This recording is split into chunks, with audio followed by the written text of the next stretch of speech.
I have very happy memories of this magical coast, and I don't think I've ever swum in such beautiful azure seas. I understand why you call it the Turquoise Coast Foundation. The sea is turquoise and really pure magic. But I remember the guys, the local guys who ran the boats.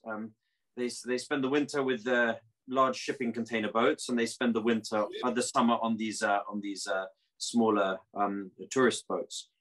And they gave me some snorkels and some masks to go swimming and looking for fish. They gave me a small fishing line, and I didn't see much, it has to be said. I went in the sea and I looked, and we didn't see many fish. We didn't see much wildlife at all, really.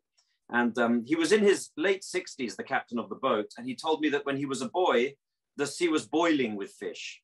He said they used to fish right from the shore. They used to haul in large numbers of fish and crabs and so on.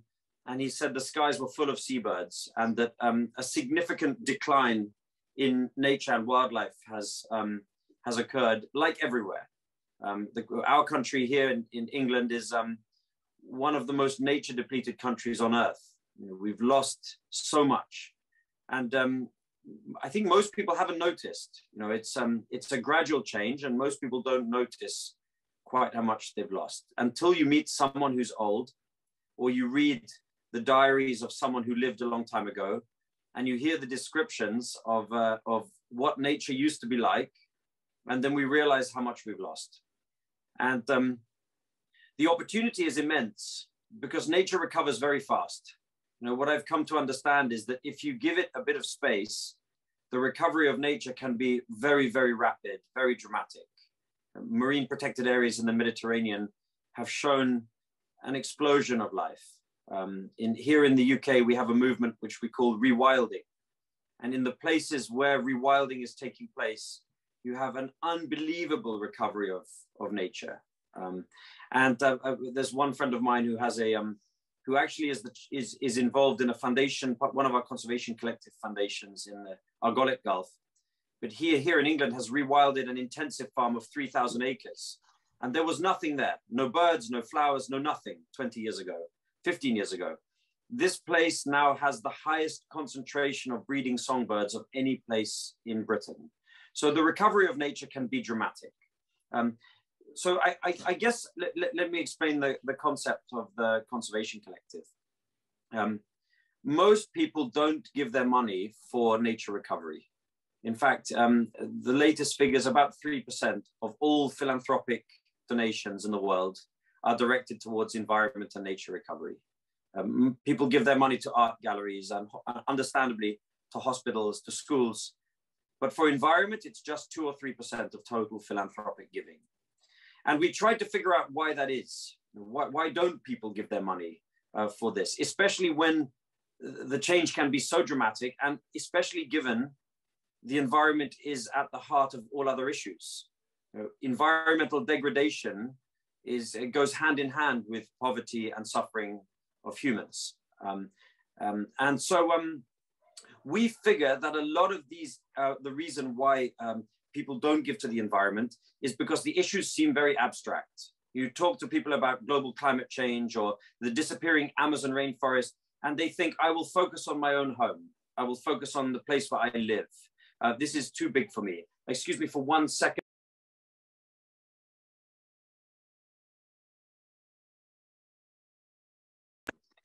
And so what I think happens with people who have money to spend is they focus on their own home. They give to the place where they live.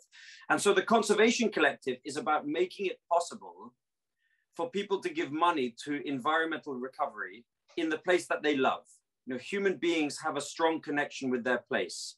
You know, the place where they grew up, you know, the place where they raise their kids, the place where they have their business. We all have the place that is close to our heart. And if you go to those people and you say, we want to give you the opportunity to spend your money supporting nature recovery and the improvement of the place that you love, they generally say yes. And so we decided to create a network of locally focused environment foundations around the world. We have now 16 local foundations of this kind, and each one is supported locally by people who love that place. And the money is distributed to the most effective local initiatives. So we find that in each place in the world, no matter where you go, there are people, often hidden, often unseen, who are devoting their lives to fixing these problems. Maybe it's a marine biologist who is campaigning for greater protection for monk seals. Or maybe they're campaigning for a new marine protected area. Or maybe it's a youth group and they're campaigning for a ban on single-use plastics. Or maybe it's a lawyer who's fighting against illegal development or in a protected area. But there's people out there in every place who are doing this, and they're behind the scenes. And if you give them a small amount of money, you can turbocharge their work. You can move mountains if you find the right people and you give them a little bit of money. They can take some time off work. They can print leaflets or posters. They can bring in a technical advisor. They can travel to the capital and talk with decision makers and politicians. They can mobilize people in the streets. If you look at Greenpeace, in the 1970s, they saved the whales with a budget, I'm told, of $30,000 a year. That's all they had. And they catalyzed the global civil society movement, and they secured a ban on commercial whaling. And the whales were saved with a tiny sum of money. So this is the beauty of environmental philanthropy, is it doesn't take much. It's not like building a hospital or building a big new building, a gallery or something, which costs a huge amount of money. If you find the right people and you empower them with a modest amount of money, they can move mountains. So the idea of the Conservation Collective is to create locally funded foundations which focus on a particular geographic area for the purpose of turbocharging the work of the best nature conservationists, the best environmental campaigners in those places. And if you look on our website, and maybe we'll learn more during this call, but the foundations we've established have supported some really amazing, amazing work. So for example, we have a foundation in St. Vincent and the Grenadines, and we funded the transition in those islands in the Caribbean away from whale hunting towards whale watching. And we paid for the conversion of the boats, and we paid for the whale hunters to spend 1 month in Argentina learning the whale watching industry. And the whale hunting industry has been displaced by this activity and is now a whale watching industry. This is just one example.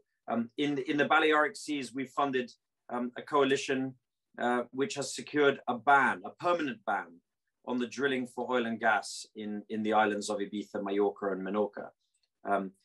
There's a whole raft. Across 16 foundations, we're funding in the region of 70 or 80 projects a year.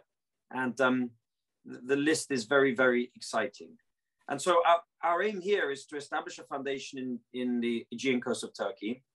And we've already secured some support. We've raised a certain amount of money already, and we found our brilliant executive director, Erez. She's going to talk to us about the scoping report she's done. And our hope is that we can begin making our first grants locally this year, later in the summer. So we really want your help in any way that you can. We want you to help us find great projects to support. We want your advice. We want your ideas. We want you to find us rich people who can give us money. We want you to find us businesses that you think will be willing to support us. In Ibiza, where we have an environment foundation, 1/3 of the money that we raise is coming from local hotels, local restaurants, and so on. And so we think we can make a huge difference. We think we can make a huge difference, but we need your help. And so that's the purpose of this call, is to bring together a community around this new foundation, and to make the Turquoise Coast even more turquoise, and to bring back life in a way that hasn't been seen since the time of your grandparents and your great-grandparents.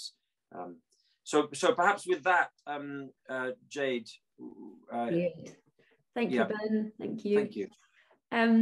So next we're going to hear from Erez Bazak, who is actually the author of the scoping report, briefly on the kind of opportunities and the kind of environmental priorities of the area. And then we'll hand over to Ayşegül to tell us a bit more about how the foundation will work and what the kind of timeline is. That's great. Thank you, Ben. First of all, thank you for the introduction, and thank you for the support, this amazing support that Turkey will be receiving So first of all, it's really for me a pleasure to have been involved in this scoping study. And also to see that such a funding will be available for Turkey, Turkey's biodiversity, because it's, as you said, in decline, in alarming situation often. Therefore, any funding, small or big, will be very useful for the preservation. And as you said, for rewilding the coastline, the marine environments, and also the terrestrial parts that are connected. So let me give a brief overview of what we try to do in the scoping reports. First, I'd like to point out that I made use of previously done 2 studies by Levent Kurnaz and Fulya Özgener, so I want to thank them also. So I built the scoping upon what they had done already, but it sort of provides a comprehensive background on Turkey, Turkey's biodiversity and the conservation context, where the new foundation TCF will operate. And then we try to give some priority areas where the foundation can channel its energy, and some recommendations for the way ahead. So Ayşegül will point that out, I think. If we can move to the next slide. Perhaps many of you who are now participants today may know that Turkey is really among one of the most biodiverse countries in its geographical scope, especially regarding the fact that 3 biogeographic zones merge. So it's sort of like a small continent in that sense, because we have the Black Sea on the one hand, the Irano-Turanian region, bioregion, and the Mediterranean. So 3 sets of small continents basically merged together. And so this leads the way to an incredible amount of geographic and species diversity. I'm not going to go into so much detail because this you can find in the scoping reports if needed. But just to let you know that this also leads to an incredible amount of agroecological biodiversity. So it is a special place. Turkey is a special place in that sense. So again, very grateful that more funding will be available for Turkey, for the NGOs in Turkey. We can move to the next one, I think. But of course, with this, having said that, the pressures are also incredibly fastly developing. I think as in many countries where the conservation collective is operating, unfortunately, similar pressures and similar problems exist. Turkey is vibrant in its population, so the population is growing, and this creates the same amounts of similar pressures as in other countries in terms of coastal development. There is a fierce development pressure on Turkey's coastlines. And also in the fishing sector, illegal and overfishing is a huge, huge issue, and often remains not properly monitored and banished. In all of the sectors we can think of in terms of marine transportation or extractive industries or the energy sector, thermal power plants, you name it, we have so much development pressure. So this is really a battle. Now environmental NGOs are really day-to-day, new actions need to be taken to try to do something about these. Therefore, let me give also one more background about the NGOs in Turkey in the next slide, please. So just a very brief overview of the NGOs in Turkey. In the start of let's say, the environmental movement starts in the mid-80s. And in the 1990s, they become more professional and, let's say, institutional. But in the year 2000, there's an amount of rise in the local environmental movements, especially against these neopolitical, neoliberal politics of Turkey. And as of today, or last year, 2021, we have more or less 2,600 NGOs that are working in the field of environmental, natural life, and animal rights associations, let's say. This is according to the national NGO registry called DERBIS. And 25% of these NGOs are actually located in the Aegean. So the Aegean region and the Mediterranean region are active places for NGOs. And as the fund will parallel to the aim of the TCF and Conservation Collective, these NGOs actually operate at the very local scale too. On the other hand, we have very limited amount of funding directly available to these NGOs in Turkey. And I'm very happy to see some faces in the audience who actually are fund providers. So Turkish NGOs are much in need of these fundings to be able to generate new actions. So let me give also a brief sort of overview of what the scoping has suggested in terms of priorities, if we can move to the next slide. I know this is a bit of a complex graphic, but I will be very brief. We have built the scoping on three main axes of action, the first of which is sustainable food systems. This is both for the marine environment and the terrestrial aspects, because the resilience of agricultural landscapes and seascapes is crucial for food security all over the place. But another issue with the food systems is the mitigation of wastes and chemicals, which are being inputted to the system from upstream often. And for Turkey, like I said in the beginning, the agroecological diversity is humongous. So this needs to be maintained, and these knowledges need to be maintained as well. So the maintenance of traditional landscapes and seascapes is of importance for us. And of course, along with that, the improvement of local livelihoods. The second axe of the intervention, which is suggested for the fund, is, of course, biodiversity conservation and ecosystem services. So for that, we need to consider the point endemics, because we have in Turkey very localized point endemic species which are about to disappear, and this is irreversible. Yes, some restoration can be done, as Ben pointed, but point endemics, often you cannot reverse their loss. Another issue along with that is the connectivity, improving the connectivity and of, for example, protected areas, and trying to input some ecosystem-based management processes in protected areas.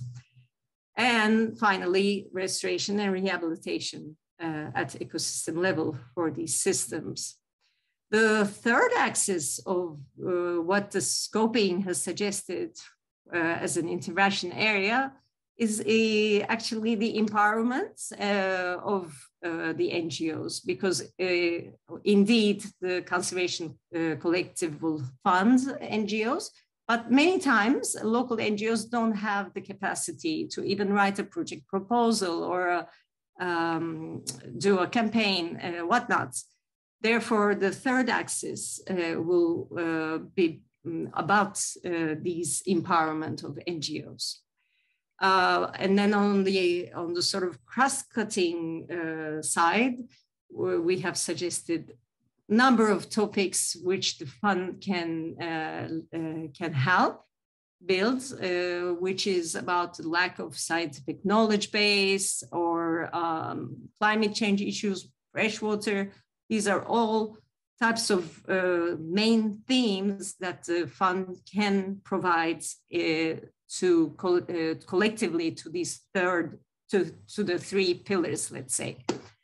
So I hope you can read, if you're interested, the major report, the main report, and which will be available, I think, in the TCF website or emailed to the participants. Having said that, thank you very much for being here today, and I'm very happy to be part of the process. And thank you, everyone. Thank you so much. Thank you so much, Ezra. I've put a link to the executive summary of the scoping report in the chat, and that anyone who wants the full version can drop us an email. So I will hand over to Ayşegül next to introduce herself. Okay. Hello, everyone. First of all, I would like to thank everyone who comes today. It's hopefully next meeting will be in person, and we will get out of our laptops and be in the real nature and feel the biodiversity in the coasts. I have few slides. I'm not going to take too much time. I will point really important things what we are doing with TCF and what our aims. Of course, starts with our vision. So we would like to protect, restore Turkey's coastal and marine natural beauty by funding local nature and biodiversity conservation initiatives. So how are we going to do this? A little bit about the governance. This is a donor advised fund managed in Turkey, and we will raise funds to support local grassroots organizations. We will do this at this beginning as a start together with our partner STDV, Support Foundation for Civil Society. They are also here today. Thank you for participating, and Liana will give us more information about STDV. They are our local re-granting partner, and we will channel funds from businesses and environmental philanthropists to grassroots nature conservation initiatives. So basically what happens in Turkey now, Esra summarized very well. We need much more funds, much more initiatives, much more available funds for the locals. And I will be myself very honored and very happy to be the director of this organization at this moment. And it's very exciting. And hopefully with all your help, we will do a lot of stuff with the baby steps and small steps, and then we will change the atmosphere of the negative looking, hopefully. And I'll be working day to day, management of the TCF. We have a steering committee, and we have also local advisory board. Steering committee is actually overseeing the whole grant making process and approval of the projects, and we meet quarterly per year, and we discuss the priorities, and of course this is all based on the scoping report and the priority areas as I just summarized. And we have local advisory board. Actually, I'm going to go to the next slide so that you can see the names. I'm not going to go introduce them, but most of them are here, so maybe we can have a time to also introduce each other. Local advisory board is more scientifically oriented. We have well-known scientists. Of course, this list is tentative. We can grow there because based on the projects submitted, we need maybe more scientific support and ask advice from them. So, and my almost last slide, I think. How do we do this funding? A little bit of information. We have a lot of paperwork behind it and a lot of work together with Jade, Ben, and also Alex, Nikki, and in London, we have all this communication going on. So to summarize how we are going to do this.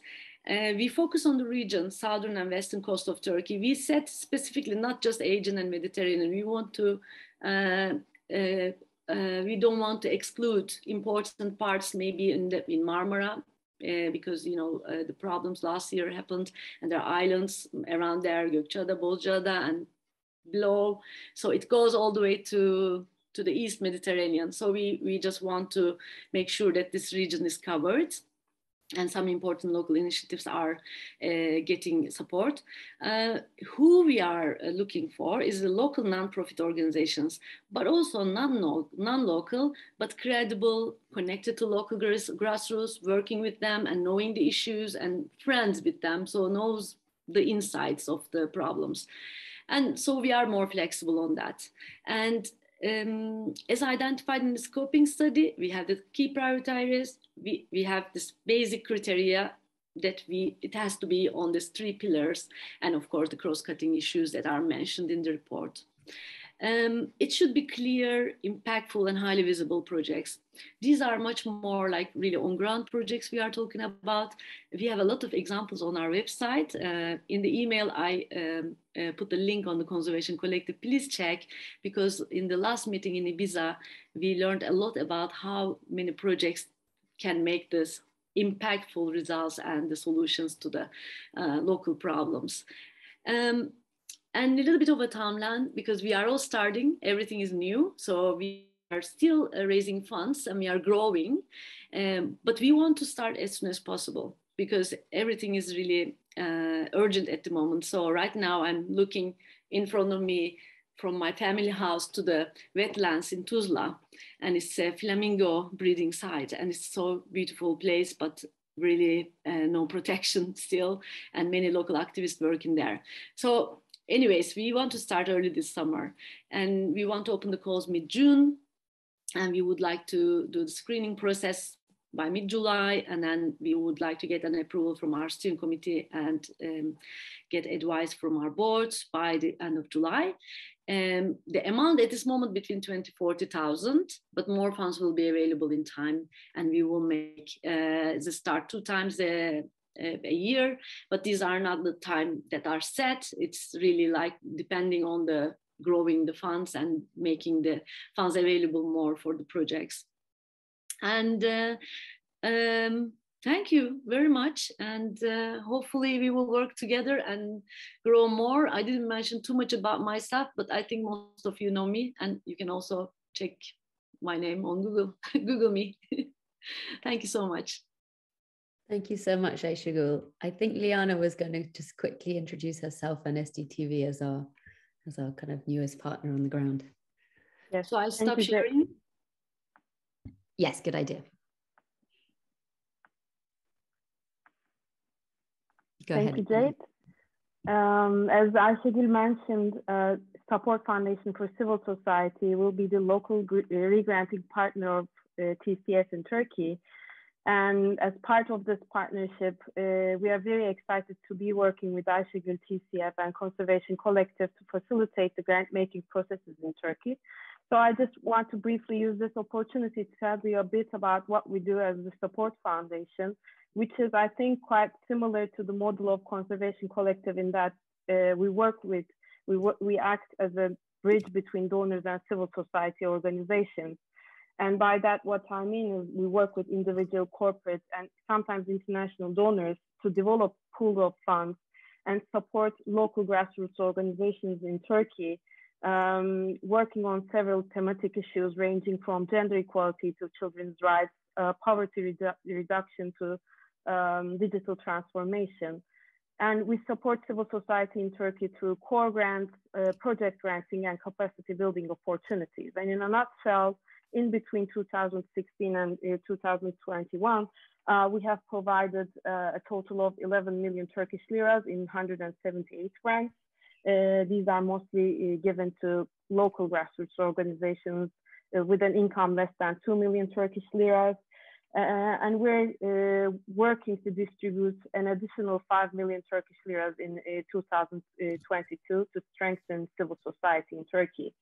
And finally, what I would like to say is that we are very much looking forward and very much excited about this cooperation with TCF because we believe that TCF will not only play a significant role in supporting civil society initiatives, environmental organizations, addressing their needs and supporting their projects, but also it will provide an opportunity for the Turkish donor community to learn more about environmental issues, conservation issues, which will basically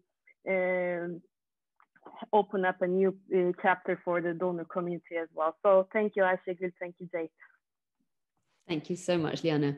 Right, we're going to have here, I think, a couple of minutes kind of round up from Jian. Where are you? Are you there? Yes. Hello, everyone. And my name is Jian. So my relationship with this foundation started actually 4 years ago, because 4 years ago, we moved to the UK from Turkey, and I felt more sentimental toward my country. And, giving back in Turkey is generally made by just giving money. And that is a really easy way. So when Ben first introduced the idea about this foundation and how we can make real impact in Turkey and the coast, I was actually really, really happy. And when we started discussing, he told me that nature recovers really quickly. You do not need to spend crazy money per project to get real impact. And we have really great local people that need to be encouraged and supported during these processes. And one thing I realized, I remember I've been going to the south of Turkey and swimming for 35 years now. And every year it is true that I'm seeing less and less fish, less and less octopus, eels. It's really going away. It's really disappearing. And every time we come to the shore and talk among each other, we would say, oh, you see, there's less fish and this and that, but we actually never took initiative. And how do we really solve these problems? But one big issue I think we're going to face, and most of you know much much better than me, they're real industry giants. I think from fish farms to energy sector, these are real giants that have real big lobbies. And real big money is being spent. So that that will be really fun and interesting to see how we manage those people and how we can change their view about the nature. But among everything, I think I'm optimistic with Turkey because we have seen in every aspect of the country there's resources that are being spent crazily and nobody actually cared. But somehow the country always rebounds back. So I think with the real work, with the real partners we will have on the ground, I think we will get not everything back, but we will get most part of lost back. And then that gives me real comfort. So I want to thank everyone who's here today. And from other businesses that I do, I know that money can take us so long, but we need real people with real networks that can share their experience and guide us through these processes. So I want to thank everybody and hope to see you again and hope to see you more. Thank you. Thank you. I think we have the Q&A now. Yeah, I think so. Thanks, everybody. Really inspirational speeches. It makes me really want to go to Turkey right now. Does anyone want to kind of kick off with questions or comments? We are in these early days, so it's, feedback from people as well as questions about how this could work are all welcome.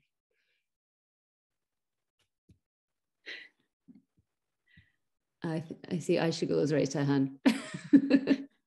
I just wanted to mention something that I forgot during my presentation.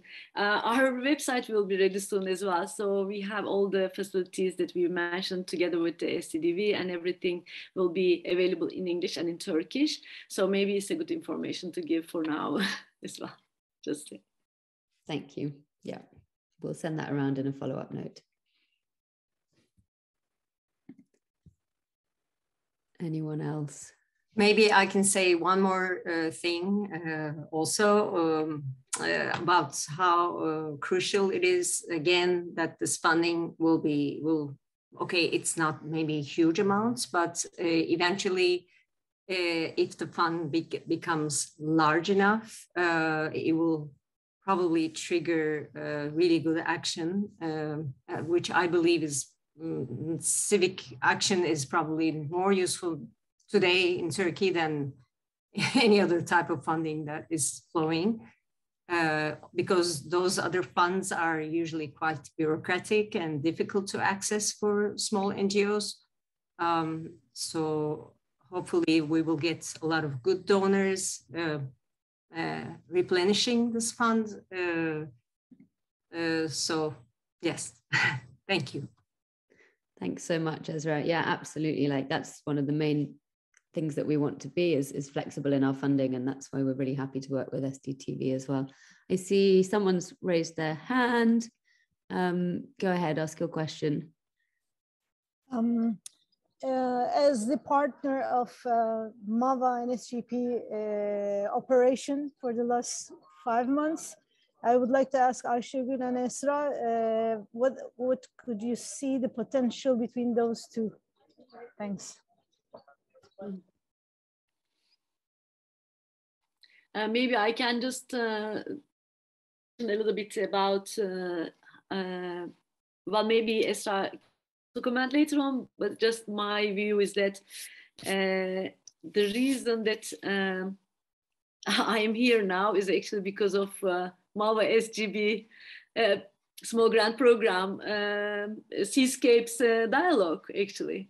So during the dialogue, we kind of discuss about this Turquoise Coast Environment Fund will be established and how are we doing that and who is going to take over.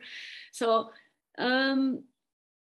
basically, I think what we realized in that dialogue, we had also, of course, governmental representatives in that dialogue, a lot of locals and also fisher cooperatives.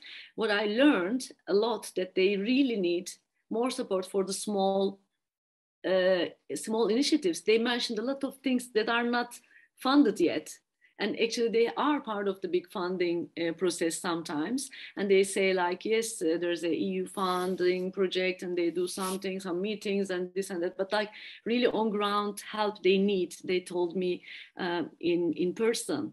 And what I realized is there are so much to learn from them as well. We don't know everything. If you work in the field non-stop, day to day, yes, you have a lot of observation, but I also realized I learned a lot from these people who actually are in the center of the losing fish communities and no-take zones. You know, talking about how these management sites will be actually managed. And maybe Esra can comment on that as well. I'd say maybe we can give a brief, we can mention briefly that for those who may not be aware, that there has been a seascapes dialogue for the post-2020 objectives nationally in Turkey. And this was funded by Small Grants Program of Turkey and MAVA Foundation. So the outputs from that, I think they are relevant to be funded from both the SGP program and the TCF. So I think they're complementary. I see them as complementary, and hopefully they will be, this dialogue will continue between the two objectives. And we can share the outputs of the policy dialogue maybe with the whole group as well. Thanks, Ezra.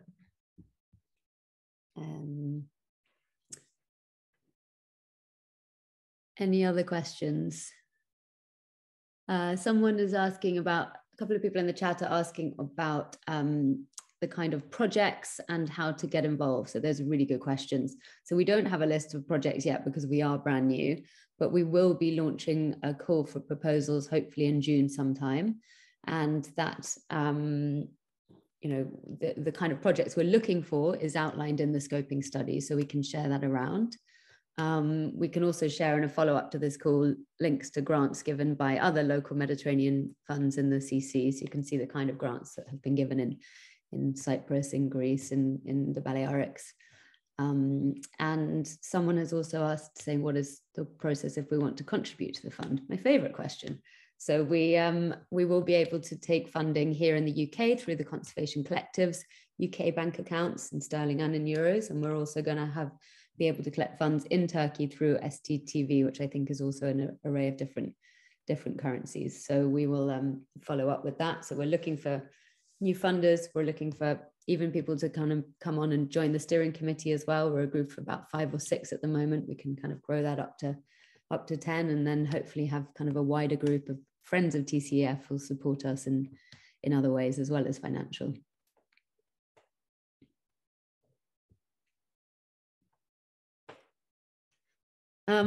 Any other comments? Otherwise, I think we've done very well within 45 minutes, unless anyone has any last comments or questions.